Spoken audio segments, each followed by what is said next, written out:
샬롬 삼국지 2권 6번째. 세상이 다 알아주는 맹장 손견이 온 힘을 다 들여 설욕하고자 한다니 유포로서는 잠옷 근심거리가 아닐 수 없었다. 장수 괴량이 일어나 씩씩하게 말했다. 손견이 비록 그 용력으로 다소간 이름을 얻고 있다 하나 크게 근심하실 것은 없습니다. 황조로 하여금 강하의 군사들을 이끌고 앞장서 맞게 하고 주공께서 몸소 형주와 양양의 병마를 들어 뒤를 바치신다면 강을 거스르고 호수를 건너느라 피로하고 지친 손견의 군사들이 무슨 힘을 쓸 수 있겠습니까? 듣고 보니 이치에 닿는 말이었다.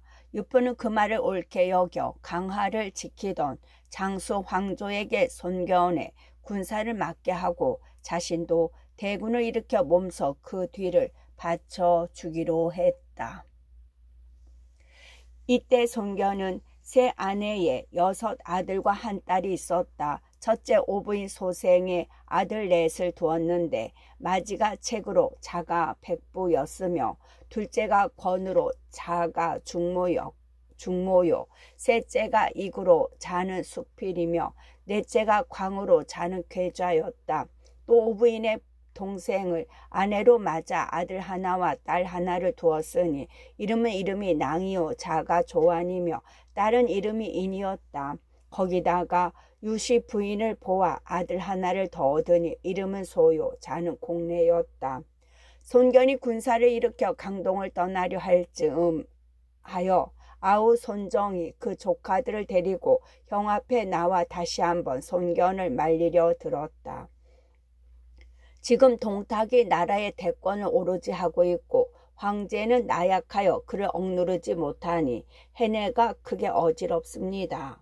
영웅들이 각기 땅을 갈라 한 조각씩 차지하고 있어 다툼이 그치지 않는 터에 다만 강동만이 형님이 계셔서 평온합니다.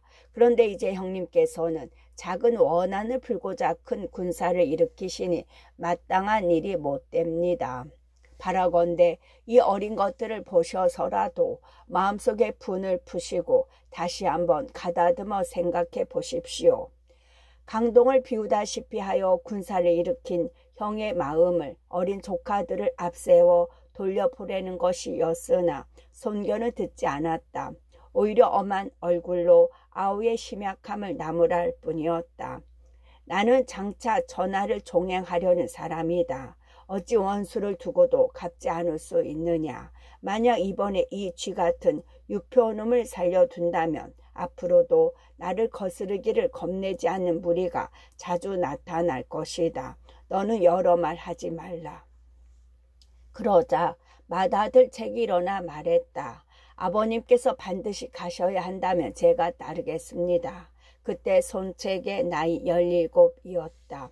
아버지 손견에게서 강인한 근고를 이어받은 데다 어머니 오부인의 아리따움까지 더하여 빼어난 용자를 지니고 있었다.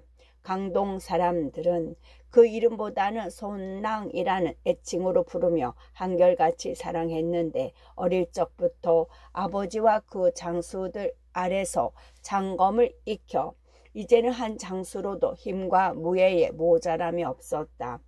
태몽이나 상에 있어서는 둘째 권이 더 귀하다는 말이 있었지만 손견은 그런 책을 훨씬 사랑하였다.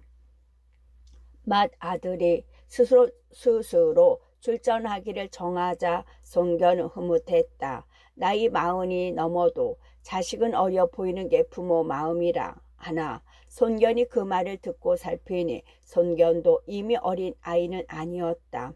그 자신도 17의 단신으로 전당호의 수적들을 무찌르고 18엔 회개의 허창을 치기 위해 의군을 일으키지 않았던가. 장하다. 네 뜻이 그러하다면 한번 싸워보아라. 손견은 기꺼운 마음으로 손책의 종군을 허락했다. 이에 손책은 갑주와 병기를 갖추고 싸움배에 올라 번성으로 거슬러 올라갔다. 한편 유표의 명을 받아 강하를 지키던 황조는 손견의 패들이 거슬러 올라오는 대강 연변에다 국노수를 숨겨두고 기다리고 있었다. 며칠 안 돼 과연 손견의 전선들이 줄을 이어 나타났다. 황조는 미리 숨겨둔 군사들을 시켜 어지러이 활과 쇠뇌를 쏘아 붙였다.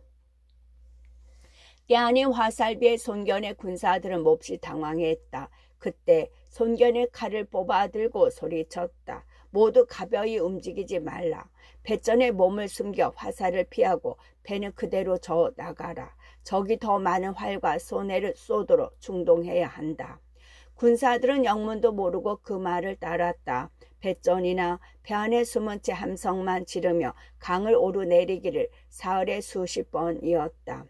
강동의 군사들이 수전에 능하다는 걸 잘 아는 황조는 감히 배를 대어 덤벼볼 생각은 못하고 손견의 전선들이 나타날 때마다 애꿎은 활과 쏘뇌만 미칠 듯 쏘아댔다.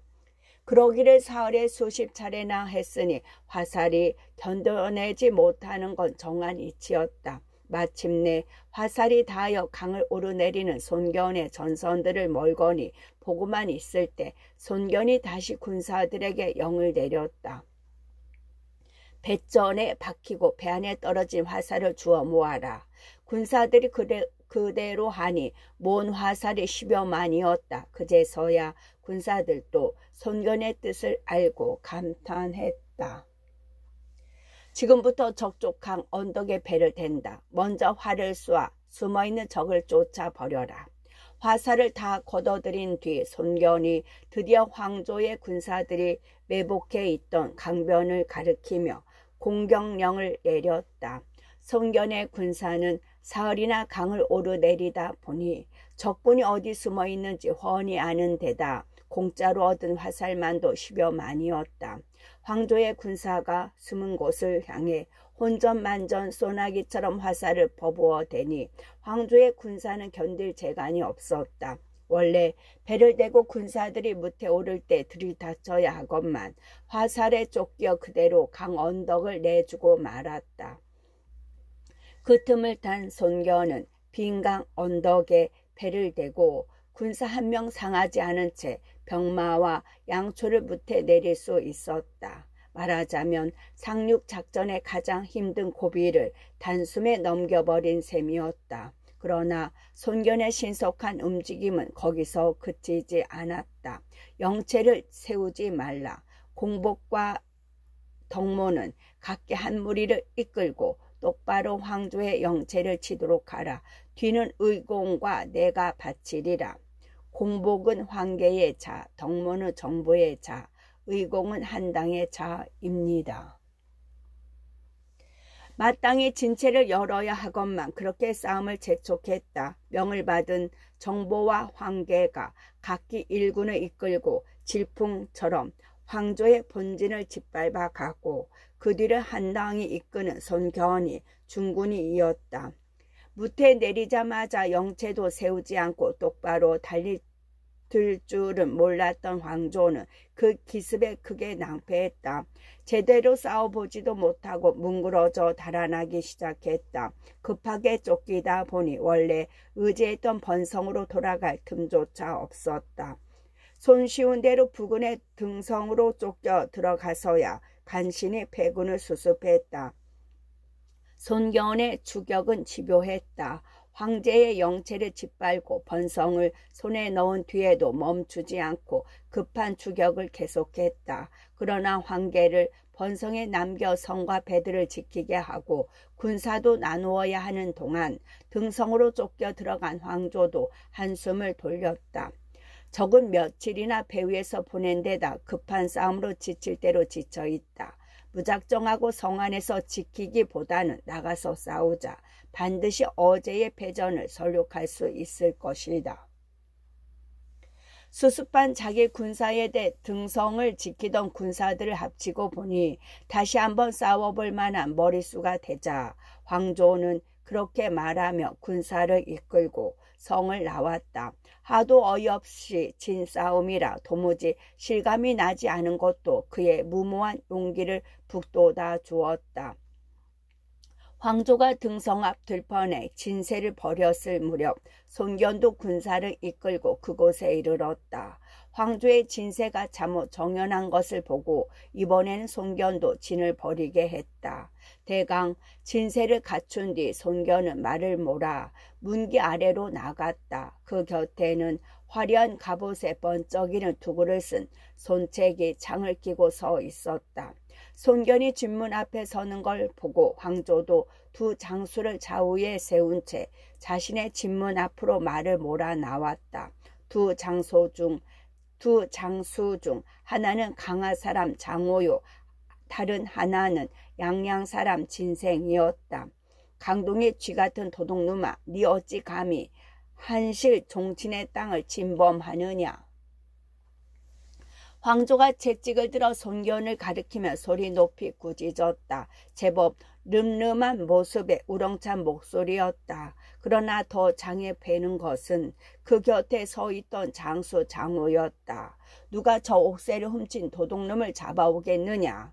손견을 꾸짖은 뒤 좌우를 둘러보며 묻는 황조의 물음에 장호는 큰 칼을 비껴들고 거침없이 말을 달려 나왔다. 장호가 달려나와 싸움을 도두자 손견 쪽에서는 한당이 영을 받을 새도 없이 마주 나갔다. 장호의 병장기가 가린 걸 보자 역시 큰 칼을 잘 쓰는 한당이 스스로 나선 것이었다. 두 마리의 말은 양궁 가운데서 거세게 부딪혔다. 잠시 휘황할 칼부림이 벌어졌다. 그러나 아무래도 장호는 한당의 맛으로는 부족했다. 두 말이 어울렸다. 갈리기 30번도 못돼 장호의 칼이 기세를 잃기 시작했다. 진생이 그걸 알아보고 말을 달려 나와 장호를 도우려 했다. 아버지 곁에 섰던 손책이 그런 진생을 용서하지 않았다. 손에 들고 있던 창을 가만히 기대 놓고 활과 화살을 집었다. 시위 소리와 함께 날아간 손책의 화살은 어김없이 진생의 이마 한가운데에 가 박히고 진생은 한마디 비명과 함께 말에서 떨어졌다. 그러지 않아도 힘에 부치는 싸움을 끌어오던 장호는 자기를 도우러 오던 진생이 죽는 꼴을 보자 크게 놀랐다.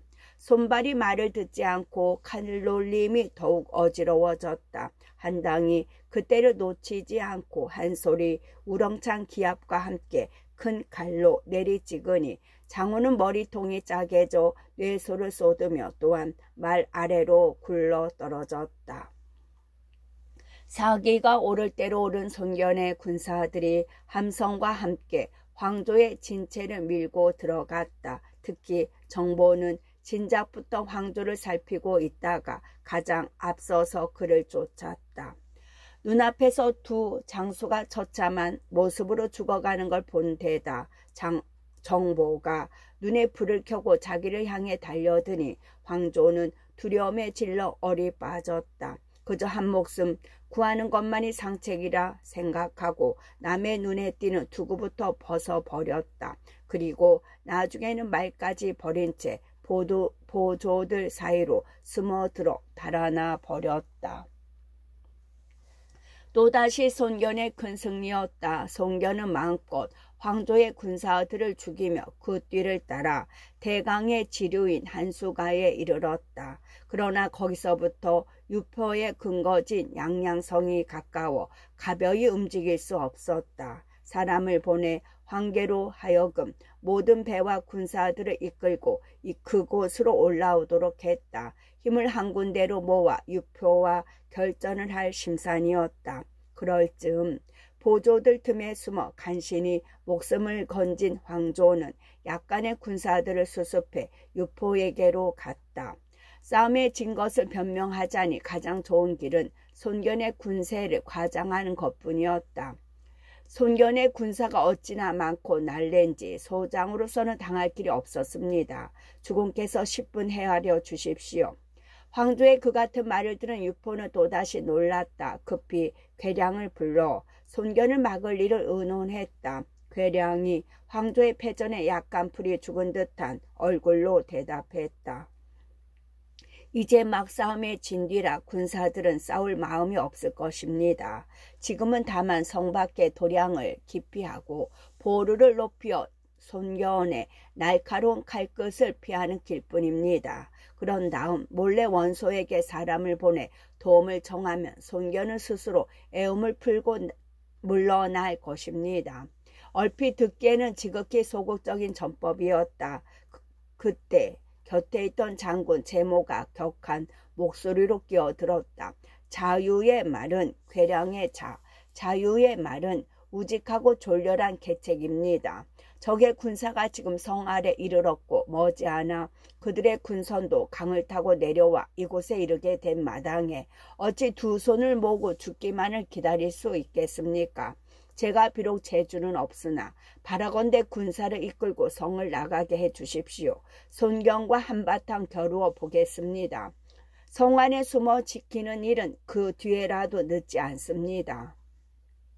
들으니 괴량보다는 장수다운 말이었다. 괴량도 이미 자신의 계책이 절반이나 깨어진 뒤라 그런지 심하게 반대하지는 못했다. 이에 유표는 불안한 대로 제모에게 군사 만여 명을 딸려 다시 한번 성을 나가 싸우게 했다. 양양성을 나온 제모는 성밖 현산 어귀에 진을 치고 손견의 군사가 오기를 기다렸다. 오래자나 손견은 승세를 탄 군사들을 이끌고 기세 좋게 밀고 들어왔다. 멀리 한수에는 황계가 이끄는 선단이 강을 덮고 내려오고 있었다. 그러나 제모는 조금도 움츠려듦이 없이 말을 몰고 진문 앞에 나와 손견의 대군을 맞았다. 손견이 그를 알아보고 좌우를 돌아보며 물었다. 저자는 유포의 처남이 된다고 들었다.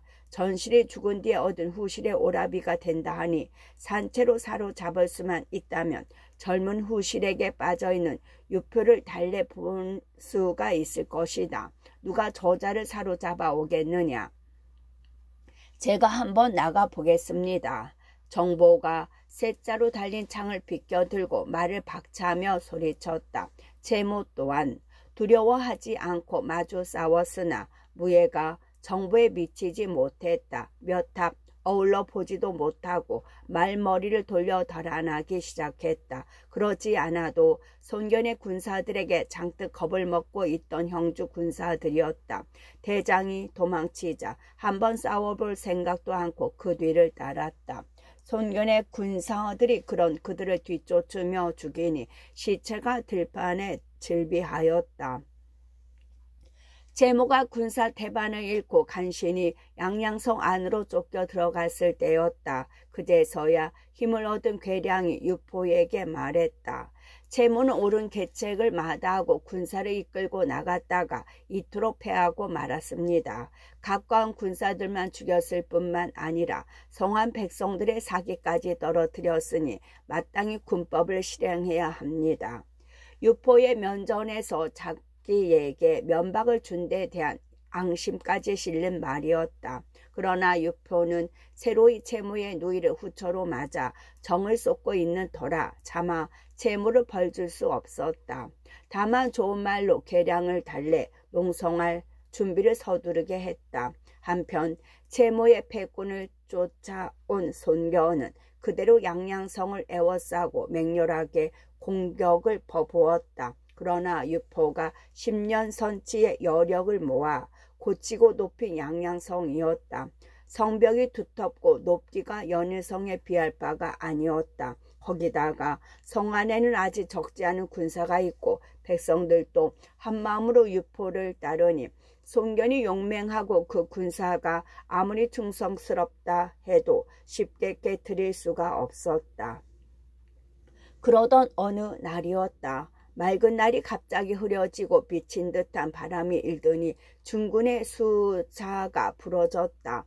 대장을 상징하는 깃발인 만큼 예산 일이 아니었다. 음양을 짚을 줄 아는 한당이 조용히 손견에게 말했다. 중군의 숫자 기가 부러진 것은 좋은 징조가 못 됩니다. 잠시 군사를 돌리시는 게 어떻겠습니까? 본시 배포가 크고 속기에 구애받지 않은 손견이 그 말을 들을 리가 없었다. 호탕하게 웃으며 한당의 권유를 한마디로 물리쳤다. 우리는 몇 번을 싸워 모두 이기고 지금은 양양성을 우려 빼는 것도 아침 아니면 저녁의 일이 되었다. 그런데 한낮 바람에 깃대가 부러진 일로 어찌 군사를 되돌릴 수 있겠느냐. 살핌이 많으면 근심도 많다더니 의공이 바로 그러하구나. 손견이 그렇게 나오니 한당도 더는 권하지 못했다. 사기를 중히 여기는 진중이라 쓸데없는 불길한 말을 거듭할 수 없기 때문이었다. 하지만 이상한 조짐은 천문에도 비친 모양이었다. 그날 밤의 일이었다. 손견이 더욱 급하게 성을 공격하는 바람에 근심에 젖은 채 홀로 있는 유포를 괴량이 잦았다. 사실 괴량은 장수라기보다는 모사에 가까웠다. 무예도 범상치 않았지만 그에 못지않게 학식이 있고 전문과 지혜도 밝았다. 초저녁부터 성루에 올라 하늘을 바라보더니 무엇을 보았는지 은밀한 어조로 입을 열었다. 오늘 저녁 제가 천상을 보니 장성 하나가 떨어지려 하고 있었습니다. 그 있는 곳으로 헤아리건대 손견의 벼림이 틀림없습니다. 주공께서는 급히 원소에게 글을 보내 도움을 청하십시오. 어쩌면 손견을 죽이게 될는지도 모르겠습니다. 유프는 그런 괴량의 말이 얼른 믿어지지 않았으나 손견에게 나쁜 조짐이라니 우선 반가웠다. 거기다가 원소에게는 어차피 도움을 청해야 할 저지이니 구태여 괴량의 계책을 물리칠 필요는 없었다. 그러나 원소에게 보내 글을 써도 겹겹이 애워싼 손견의 군사들을 뚫고 나갈 일이 꿈 같았다. 누가 손견의 애움을 뚫고 이 글을 원소에게 전하겠느냐. 유포가 국리 끝에 여러 장수들을 모아놓고 물었다. 여러 장수가 모두 대답이 없는데 한 젊은 장수가 씩씩하게 나섰다. 제가 한번 해보겠습니다. 유포가 반가운 마음으로 보니 여공이란 아장이었다. 유포는 몇 번이나 그의 장한 기상을 지하하고 후한상을 약속한 뒤 원소에게 보낸 글을 맡겼다. 여공이 막 성을 나가려 할 때 괴량이 다시 그를 불렀다. 그대가 죽기를 두려워 않고 성을 나서려 하나 그 전에 먼저 내 계책 하나를 들으시오. 나갈 때 군마 500을 데리고 가되 반드시 활을 잘 쏘는 이들을 데려가시오. 그리고 무사히 적진을 뚫고 나가거든 바로 기주로 닿지 말고 현산으로 들리도록 하시오. 손견은 성정이 강급하니 그대로 뚫고 나간 걸 알면 반드시 앞장서서 그대로 쫓을 것이요. 그때 그대는 군사 100명을 풀어 산 위로 올라 돌을 모아들게 하고 100명은 활을 들고 숲속에 숨어 있게 하시오. 현사는 지세가 묘해 매복에 알맞은 곳이 여러 있을 것이요. 매복이 끝난 다음 손견의 군사들이 그곳에 이르면 너무 빨리 달아나서는 아니되오. 될 수 있으면 길을 돌고 이곳저곳에서 적을 격동시킨 뒤 국노수를 숨겨둔 곳으로 유인해 가도록 하시오. 그리고 적이 그곳에 오면 돌과 화살을 한꺼번에 쏘아 붙도록 하시오. 잘만 되면 손견도 잡을 수 있어.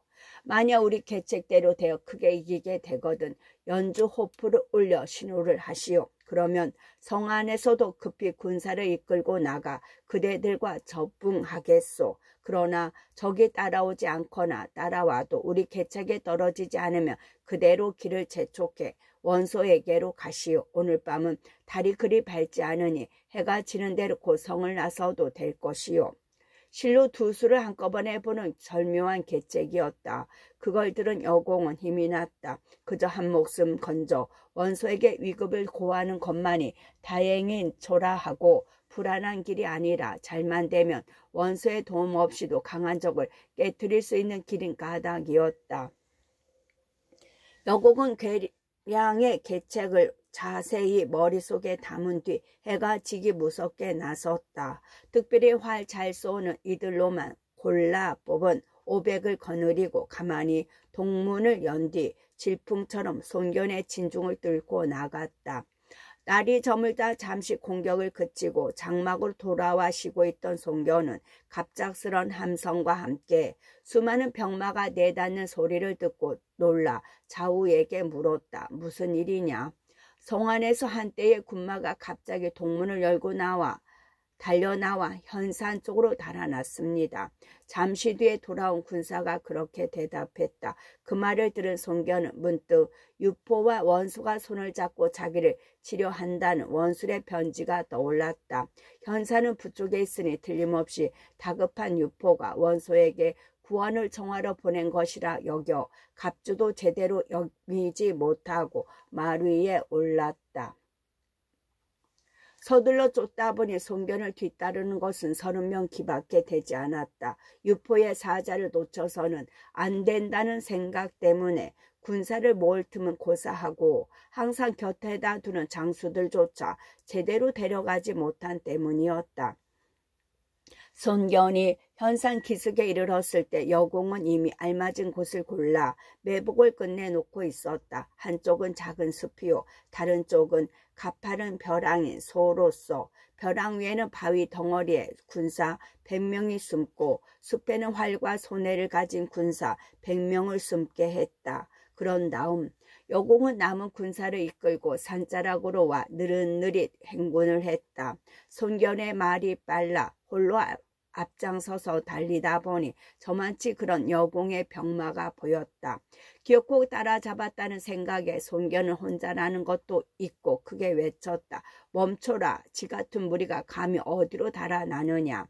그런데 이상하게도 적장은 오히려 말머리를 돌려 손견에게 부딪혀 왔다. 손견이 조금만 침착했어도 여공이 자기를 유인하고 있다는 걸 눈치챘을 수 있으려련만 하늘이 정한 운수는 어쩔 수 없었다. 손견은 용맹을 뽐내며 한 칼에 여공을 찍어 버릴 듯 덮쳐갔다.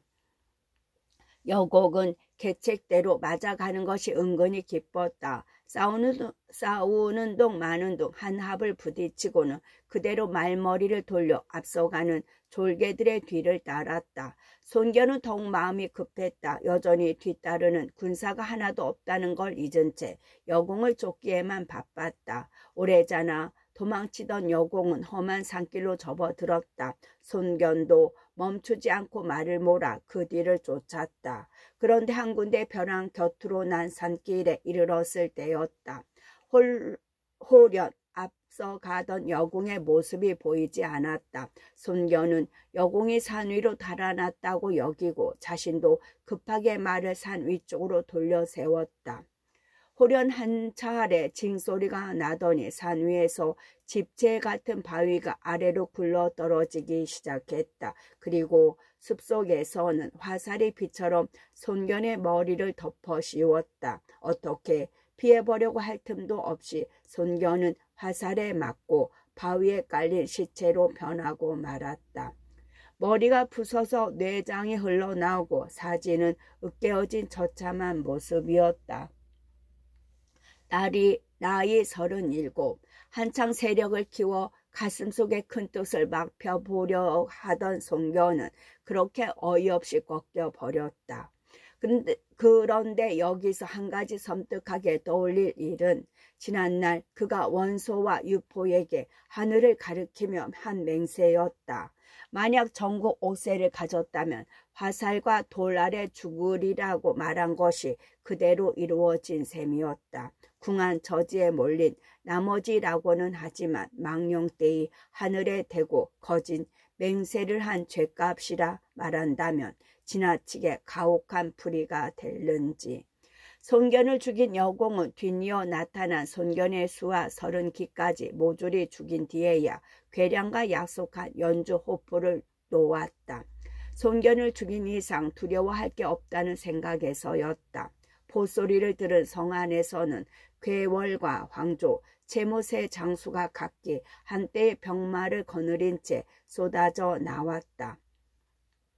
손견이 없는 데다 갑작스레 형주 군사들이 거센 기세로 쏟아지자 강동의 군사들은 큰 혼란에 빠졌다.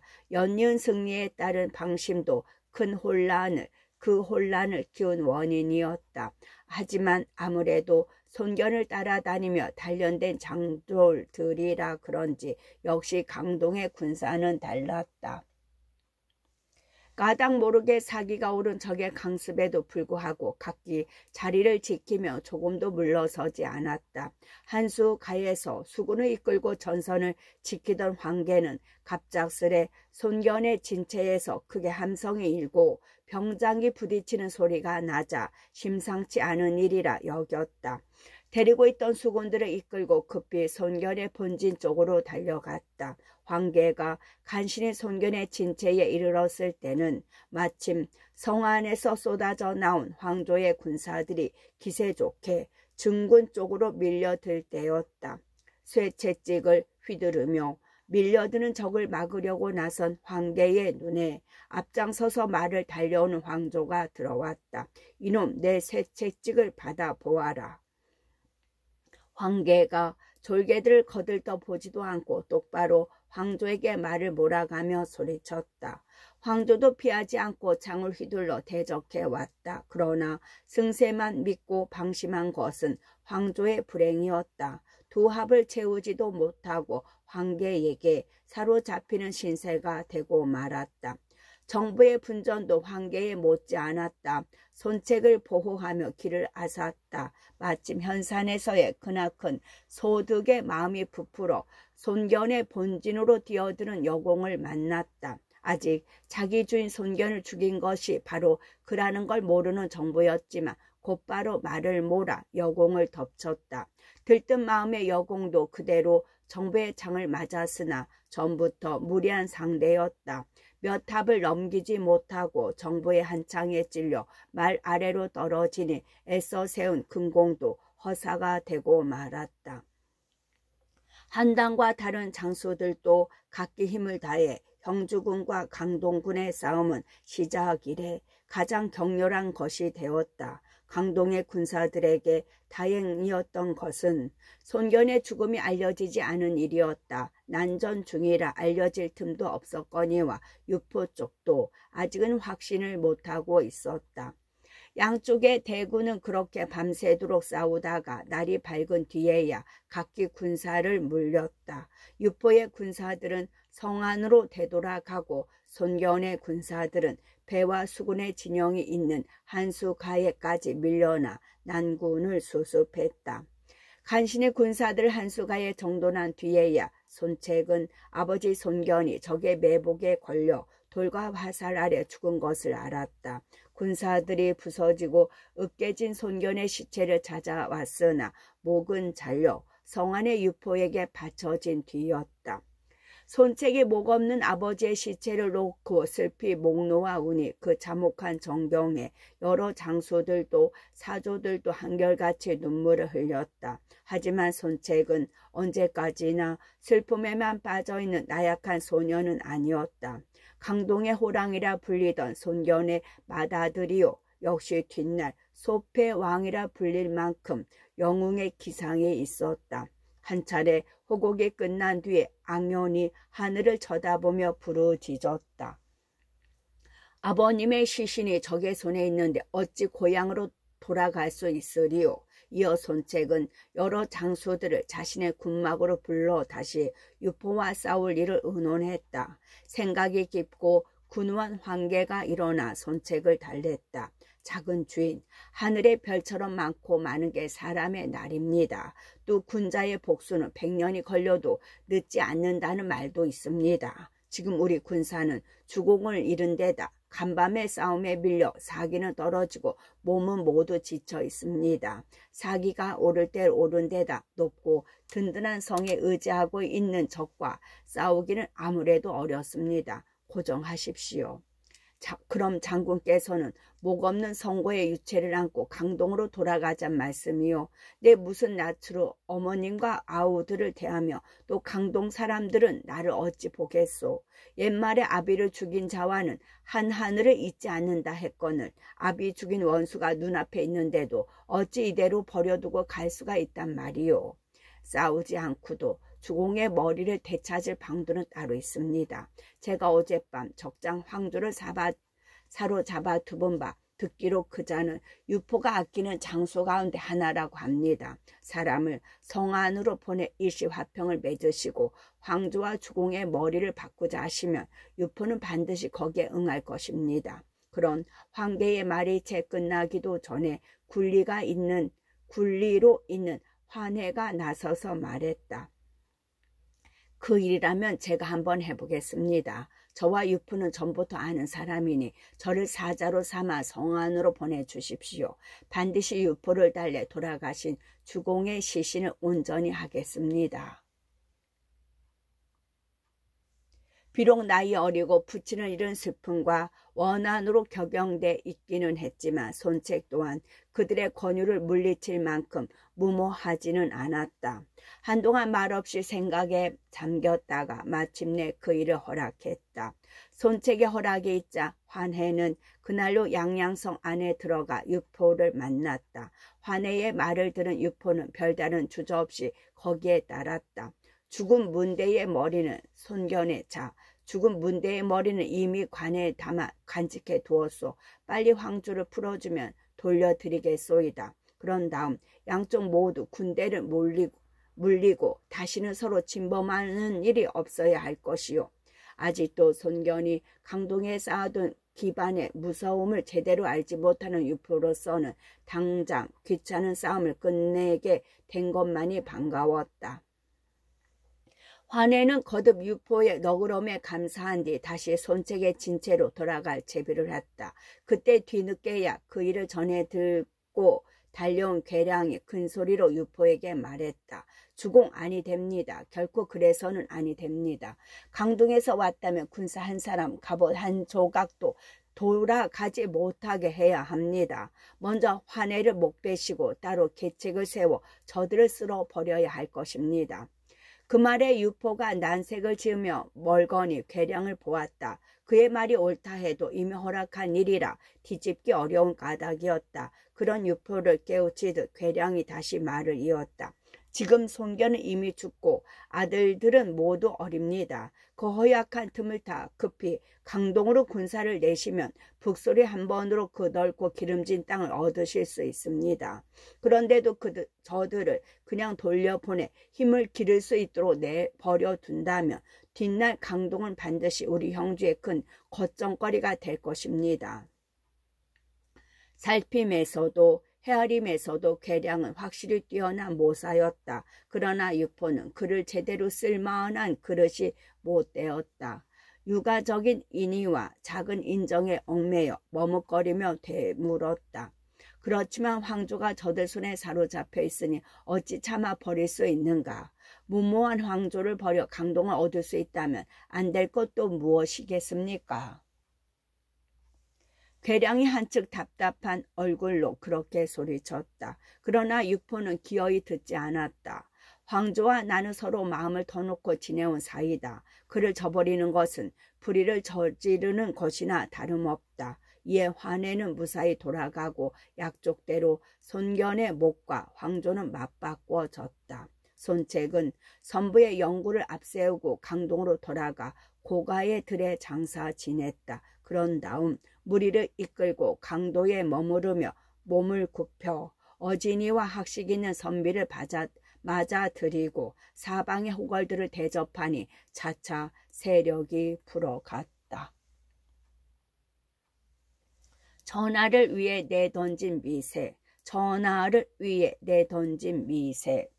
손견이 유포와 싸우다 죽었다는 소문은 멀리 장안에 있는 동탁의 귀에까지 들어갔다.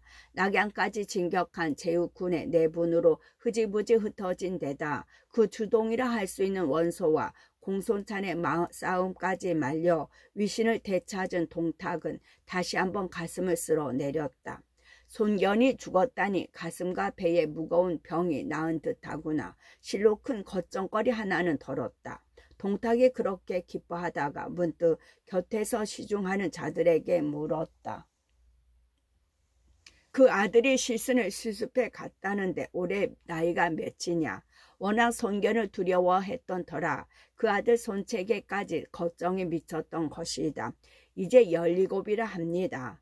물음을 받은 자들 가운데 하나가 아는 대로 대답했다. 그렇다면 걱정거리가 못되었다. 늙은 동탁에게는 17살의 손책이 한낱 철부지로만 떠올랐다. 이제 겁날 게 없어진 동탁은 나날이 그 교만함과 행포가 더해졌다. 스스로를 상보로 높여, 상보는 아버지와 같이 높임을 받는 사람, 상보로 높여 황제조차 그렇게 부르도록 하니 그 참람됨이 지난날 십상시의 우두머리 장양을 넘었다.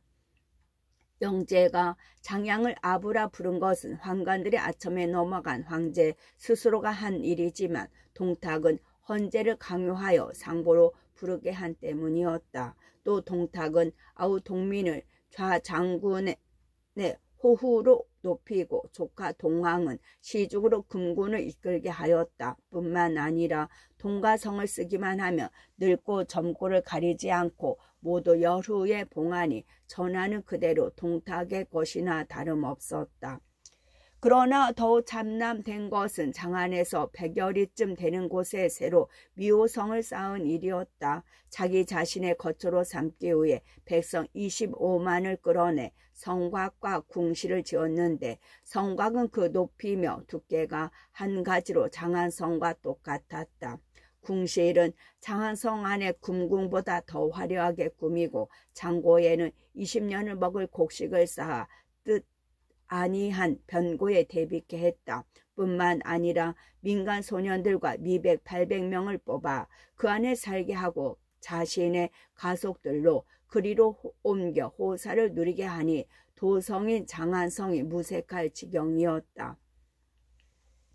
동탁 자신도 평소에는 항상 그 미호성에 머물며 미녀와 줄이 육림에 빠져 지냈다. 그러다가 잦으면 보름에 한 번이요, 뜸하면 한 달에 한 번꼴로 장안성을 드나들었는데 그때는 공경대부며 제후들이 횡문 밖에까지 나가 그를 맞아들이고 보내었다. 그때 동탁은 길가에다 장막을 치고 크게 잔치를 벌여 거기 나온 백관들과 술을 마시는 걸 통례로 삼았다. 명목이야 그들을 대접한다는 것이었지만 속셈으로는 그 자리를 통해 자신의 위엄을 세우고 대신들을 겁주기 위함이었다. 한 번은 이런 일이 있었다. 그날도 동탁이 횡문을 나서자 백관이 모두 배웅을 나왔다. 동탁은 여느 때처럼 수레에서 내려 장막에 든 뒤 거기 나온 백관들과 술잔을 나누었다. 그런데 잔치가 파할 무렵 북지에서 난을 일으켰다 잡힌 항졸 수백이 끌려왔다. 동탁은 마침 좋은 기회라 생각하고 그 자리에서 그 항졸들을 저용하도록 했다.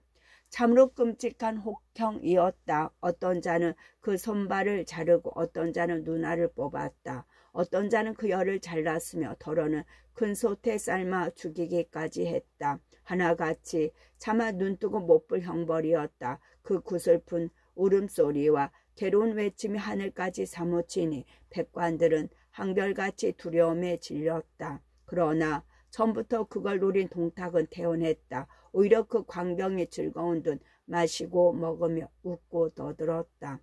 자신에게 항거하는 자는 모두 그렇게 죽으리라는 엄포의 효과를 한층 높이려는 수작이었다. 끝.